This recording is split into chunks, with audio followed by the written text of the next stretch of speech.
Hi, this is Jillian with another episode of SEO Easy Peasy, because SEO should be easy.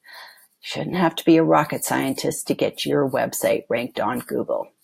So in today's episode, we're going to talk about Google, the Google search results, because this is really important. Because if you think about it, how can you optimize your website to get ranked well on Google and other search engines? We always talk about Google because Google is actually the biggest search engines, but this applies to everything.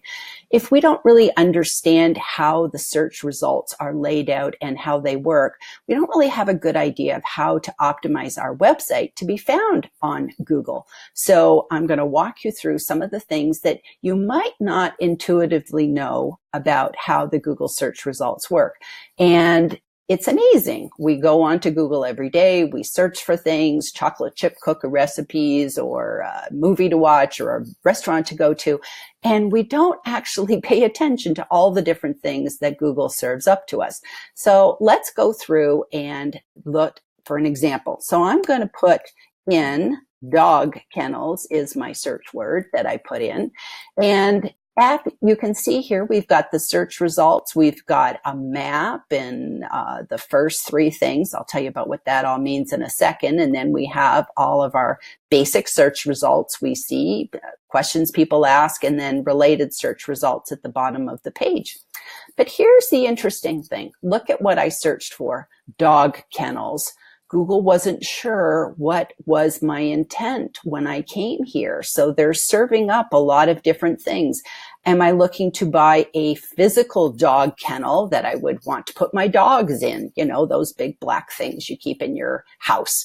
Am I looking for a dog kennel that perhaps I want to board my dogs and have them stay somewhere where I go on vacation? Am I looking for perhaps maybe some reviews of different dog kennels? So all sorts of different things that Google isn't quite sure of my search. You know, what is my intent when I put that phrase in, that keyword phrase, dog kennels? What exactly did I mean? So that's just kind of interesting. Now, here's what really is interesting. I live in Las Vegas, and what map did show? Google knows where I am at any given moment. Google knows where I am. So it's not showing me dog kennels in, say, for instance, New York City or Chicago or Los Angeles. It's showing me Las Vegas because Google knows where I'm in Las Vegas. And so if it's skewing the information based upon where I am, what else is it skewing? It could be it kind of knows my search behavior. So a lot of times I like to do something which is called using Google Incognito. It's something I highly recommend. If you've never heard of it before, you're going to learn something new. So if you ever want to search incognito, which means it's not going to basically hide everything from Google, because that's really hard. Even though you've cleared the cache of your browser, Google still knows where your computer is located. So, but incognito at least gives you a little bit more of an effect. So if I go up here to my Chrome, I'm on Chrome. If I go up here to my Chrome menu bar and I go to new incognito window, this now allows me to search. So for instance, let's just go to Google and search here. So I'm in this kind of like private window. So it does a little less. It's not ever going to totally wipe it out. So now let's go through, and I'm going to type in dog kennels again and see if Google knows something a little bit different. Now here's what's interesting. Google wants to know your location. Okay, we're going to say block. We don't want Google to know our location, but it still does. So what's interesting is it's giving me a little bit different search results. First of all, I don't buy Google. I don't buy a lot of stuff. So now Google doesn't know my shopping history. So now it's serving up some ads, which it didn't do before. So just a little bit different. So before, where we started with the map, now we're starting with ads. And that is the first thing that you need to know about the Google search results. If there are ads, the ads are always served at the top of the page. And sometimes if there's a lot of ads, they'll be in this sort of like little carousel where you can scroll through, and there's even more ads and more ads and more ads. And if you if you go through down here, these, and you see this little link that says it's sponsored. This tells you these are all sponsored. People paid to get this in front of me. And if I click on them, they'll be charged for that click. And then down here is just these are the top bidders. And so the top ads go at the top of the page here. And you can always tell it's an ad because it says ad. So it's either going to say ad here, it's going to be sponsored. You can also go to the shopping tab, and those are paid for as well. So below the ad, if it's a local search, meaning it's going to bring up local businesses, those will always be shown in a map. And this here is called the local pack. And it's usually the three websites that are in your area. And on top of that, they usually have, they have to be, I think, within about the first 10 searches on Google. So, this is not going to be some website that's on page 69. These are going to be the top websites for whatever I typed in, which was dog kennels. So these people are trying to rank their local businesses, which is why they're showing up in the map.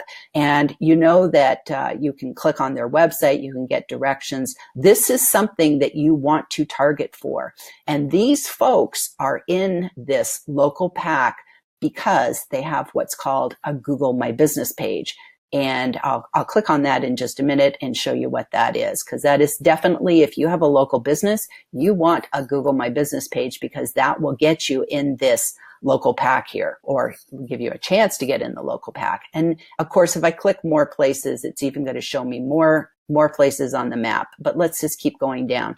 Now we are at what's called the organic search results. And you know that this is organic because it doesn't have the word ad. It doesn't say sponsored. So you know that here we are looking at organic search results. And there's kind of there's a pattern to it. So the top is the blue. And the blue is always the title. It's the title of what the website article is about, or what the person has decided that they want to be the title. That's always in blue.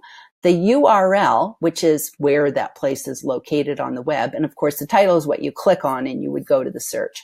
And the green is the URL. So that's always in green. And you can see that here we see the, this is a really long URL because this is like Petco. So it's Petco, and then it's under the category of shop and the category of English and the category of Petco store and the category and the dog crates and kennels. This is a huge URL where you get something down here, which is like a lot smaller. Let's see. Of course, can't find one because I'm trying to show everybody, but even this one here, Wayfair. And then it's got the category of pet and the category of dog. So that just shows you the URL. The shorter, the better. Then here, this is what's called a meta description. And a meta description is really just a fancy way of saying it's the description of what this article or this blog post, blog page is all about. And this is really important. And a lot of people blow it here with their SEO because a lot of times people, they don't bother writing something good to put in here. And if you don't write something, Google will put in something. It'll just pull something, sometimes the beginning of your article, but it can just randomly put whatever it wants in there. So think of this as your billboard to kind of say, pick me, pick my website to the user. So it's really important to have a good, like here, this isn't really, it's kind of okay. It just says carries dog and pet cages, crates, kennels, runs. This is just kind of a laundry list. But here, look at this one. Dog crates create a cozy place for your pet at home or on the go. Find durable and versatile dog cages, pens, carriers, crates, and kennels. That just kind of, it's inviting. It's more inviting for you to click. So a good meta description isn't actually a ranking factor for SEO, but it does have an effect on your click-through rate. So it's really important to have a really good description here. So let's see, let's go down. And then of course we have people also ask, so you can kind of get an idea that, like, if I was looking at dog kennels, here's other things that people are asking about. They're asking about, are they cruel? What do they use for? What are the largest sizes? How much is it to put your dog in a kennel for a week? So it gives you some sort of feedback of what people are also searching for when they search for one particular phrase at the top of the page. And then sometimes if there's more ads, they show up at the bottom. And here is some related searches as well. So that just kind of gives you an overview of the Google search results. And if I wanted to, of course, go to the next search, I can click next, next, next, next, all the way through, or I can jump around as far as I want. We can do all sorts of different things. So let's just go back up and talk about this local pack now. The local pack, again, this is the map, and you have to have a Google My Business page to be included in this. And you also need to be fairly high ranked up, I think at least within the top 10 results. So what is a Google My Business page? So let's just click on this first one here. And we see that here we go. It gives you more information. So it gives you the website, the directions, it gives you their address, it gives you their hours, their phone, questions. A lot of times you'll see more pictures here. You'll see reviews and all sorts of different things. So if I was to search for this business by itself, so I'm just going to go highlight it, and we're going to put that in just a plain Google search by itself, you'll see how that Google My Business page just shows up right here on the right. And this is kind of great real estate here. You see question and answers, reviews, their times, all sorts of different things. Having a Google My Business page is really easy. All you need to have is a Google account. Just Google My Business page, and you can go through and set one up.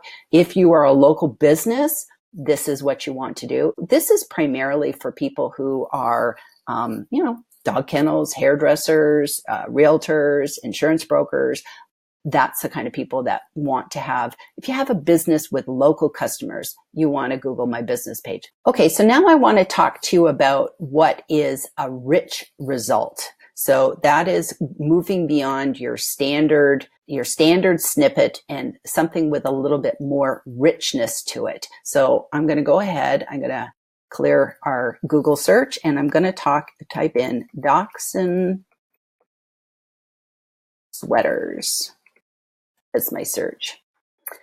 Here you can see, again, with the ads at the top, and here's an ad here. And then if I go through, I can see that one of these has stars. Do you notice how it's kind of standing out from the other ones? So here's your standard title, your URL, and it has a description. But look at how it has a little bit more information. First of all, it has stars, meaning reviews. It shows me it's a rating of 5. It has 115 votes, $27.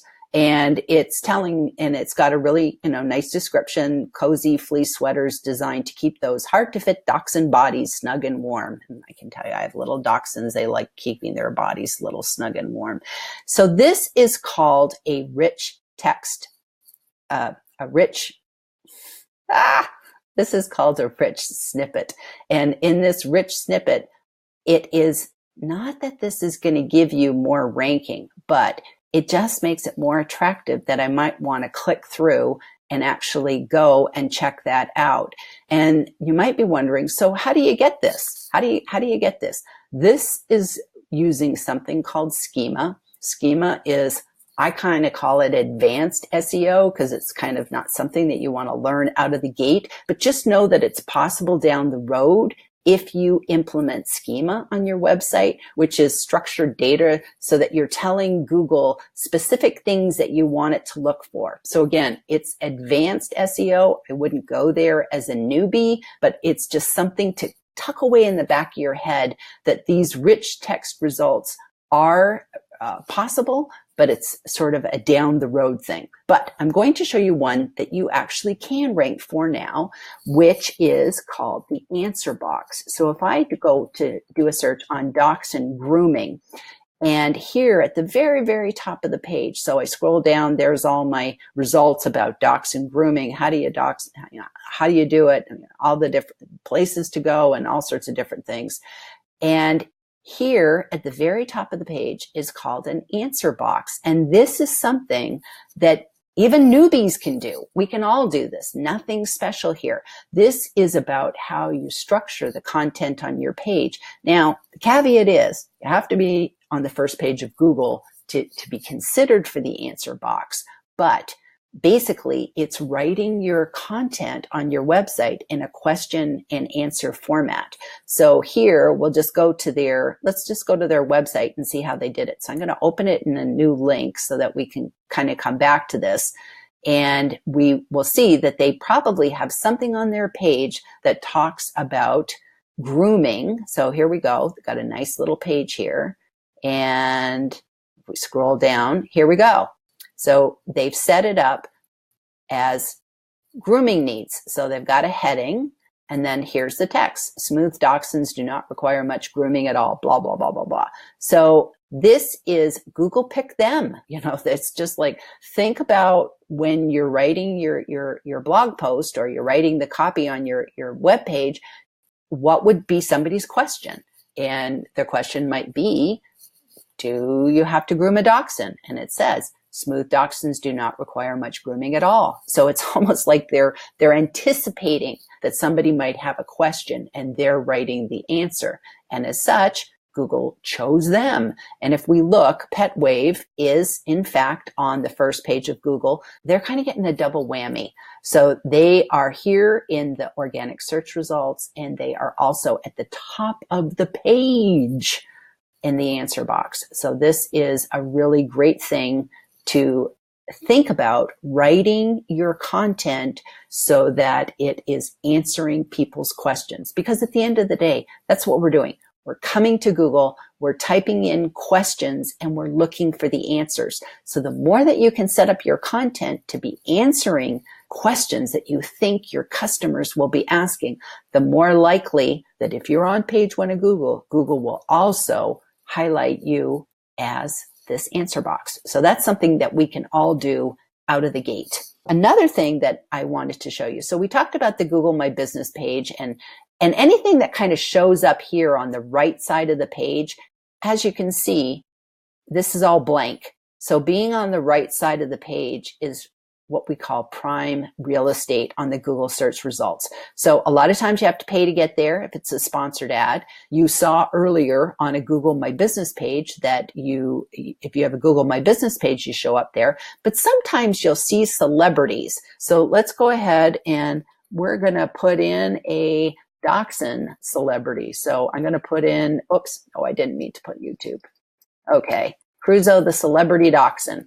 So if you're a big dachshund lover like me, you just got to love Crusoe. So here you go, Crusoe. He is in what's called the knowledge graph. And the knowledge graph is, you don't pay to get in this. This is because you just have a lot of authority there, a lot of popularity. So there could be a lot of different things that can make up the knowledge graph. The knowledge graph can be people. It can be large corporations. Like if you search for Amazon, you might see the knowledge graph of Amazon. It could show movies. It can show sports scores. It can show, basically think of it as like big things that people are searching for, all sorts of different things. Google is trying to give you enough information that maybe you don't even need to leave the Google search results there, that so much information is being provided for you. So here we can see Crusoe has a book. If I want, I can check out and get a preview of his book. I can look at his book. I can see where to get his book, where to buy his book. I learn a little bit about it, get all sorts of information, and what I also search for. And you can do this for anything. I just picked Crusoe, but we could put, I don't know, Abraham Lincoln. Let's put Abraham Lincoln, and there you go. So again, this is a great piece of real estate. So you see Abraham Lincoln shows up. I get a lot of information about him. Let's try Amazon, because I talked about Amazon a second ago. So you'll see all sorts of information about Amazon. This is kind of hard to get yourself target to. A lot of times Google is picking up from Wikipedia. So this is kind of a hard one to target for, but just be aware of it. It's just one of those things that, again, can't always have a direct result, but you can with other things. And then just to let you know that you can go through here And there's other things that, like if you do a video, if you do a YouTube video, and this is why we really think it's great for everybody to get involved with YouTube, is that if you have a YouTube and you're targeting keywords on YouTube, they'll show up on a regular Google search as well. People don't just have to find your YouTube video on YouTube. They're going to find it here as well on the Google search results page. Last little bit of fun. I just wanted to show you something really fun. So this is how Google looks today, right? We're all familiar with how Google looks today, but Google's not that old, actually. Google actually started beginning doing its searches in, I believe, 1998. And if you ever just go and search for Google in 1998, which is kind of fun, it's like retro Google. So you get to kind of see how Google looked way back when. And here's how search results, you kind of see they were really bare bones. So this is kind of fun, and that this is how Google looked years and years ago when they first started out. So this was Google in its infancy. So I just always think this is kind of a fun little thing that you can see Google retro. So that's all I have for you today on our SEO Easy Peasy. I hope this was valuable. If you like this video, please consider giving us a thumbs up. If you learned something new, maybe you'd share it in the comments. And if you want to add something new, hope you would share that in the comments too. And thank you and happy SEOing.